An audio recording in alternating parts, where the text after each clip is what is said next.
ตเลี้ยงชีวิตของคนบ้านเฮาตั้งแต่พ่อแก่แม่เฒ่าจนฮอดเฮารุ่นลูกรุ่นหลานได้กินได้อาบได้ซึมซาบมานานแสนนานจนเป็นเรื่องราวขับขานจนเป็นเรื่องราวขับขานเป็นตำนานลุ่มน้ำทรงครามหลวงปู่ตื้อเรื่องลือนามน้ำสงครามงามโสภาพระพุทธรูปทองคำล้ำค่าศาลปู่ตาเป็นที่พึ่งทางใจ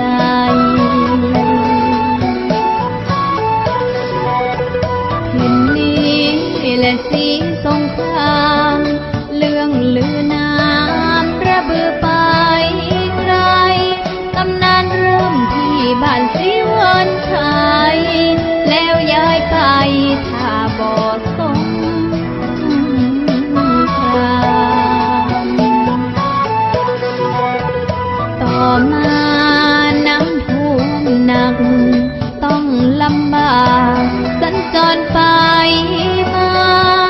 พ่อพรามเริ่มมองหาแล้วย้ายมาที่ริมปากน้ำ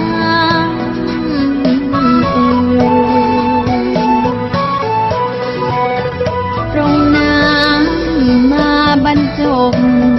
ไหลมาพบเกิดสองสีน้ำสงครามกับน้ำอุณุเข้าทีสมบูรณ์ดีมีกุ้งหอยปูปลาจึงมีอาชีพหลักคนรู้จักอร่อยหลายของดีทำจากปลามากมายสร้างรายได้ให้บ้านของเฮาปลาส้มปลาร้าปลาจอม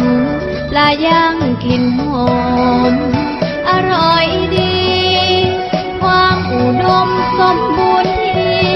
มีถึงวันนี้กำลังจะเป็นตำนาน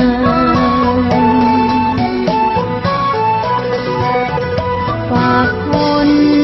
นรุ่นหลังที่ได้ฟังช่วยสืบสานมหากรรมเทศกาลปลาคือตำนานเป็นเรื่องราวขับขานสืบสานตำนานบ้าน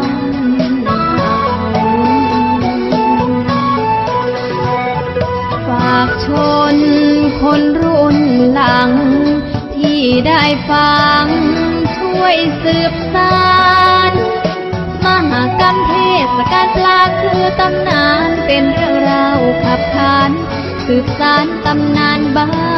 นเฮา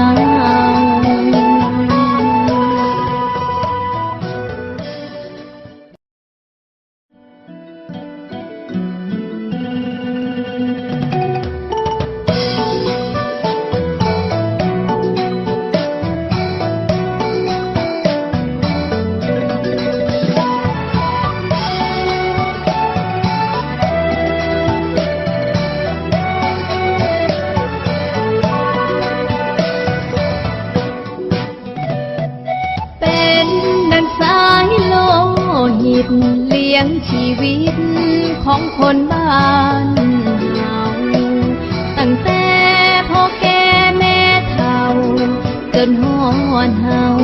รุ่นลูกรุ่นหลานได้กินได้อาบได้ซึมซาบมานานแสนนานจนเป็นเรื่องราวขับขานจนเป็นเรื่องราวขับขานเป็นตำนานลุ่มน้ำทรงคราม วงปู่ตื้อเรื่องลือนามน้ำสงครามงามโสภาพระพุทธรูปทองคำล้ำค่าศาลปู่ตาเป็นที่พึ่งทางใจ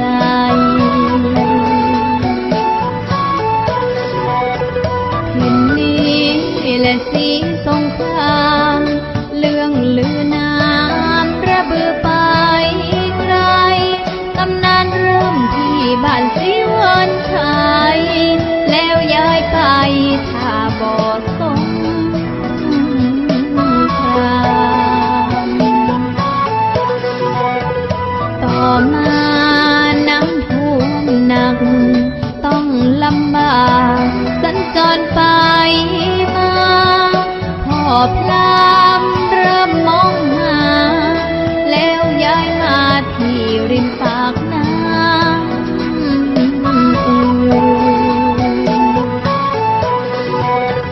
ตรงน้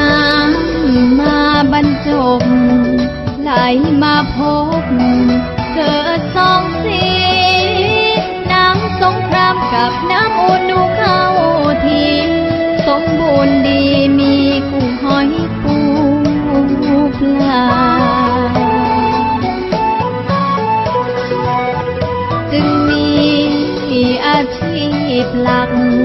คนรู้จักอร่อยหลายของดีทำจากปลามากมายสร้างรายได้ให้บ้านของเราปลาส้มปลาร้าปลาจอมปลาย่างกลิ่นหอมอร่อยดีความอุดมสมบูรณ์ที่มีถึงวันนี้กำลังจะเป็นตำนาน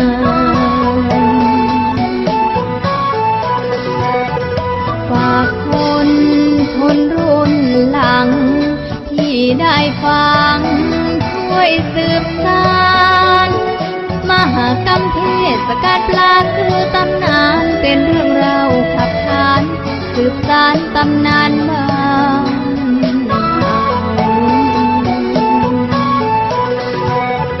ฝากชนคนรุ่นหลังที่ได้ฟังช่วยสืบสานมหากรรมเทศกาลปลาคือตำนานเป็นเรื่องราวขับขานสืบสานตำนานบ้าน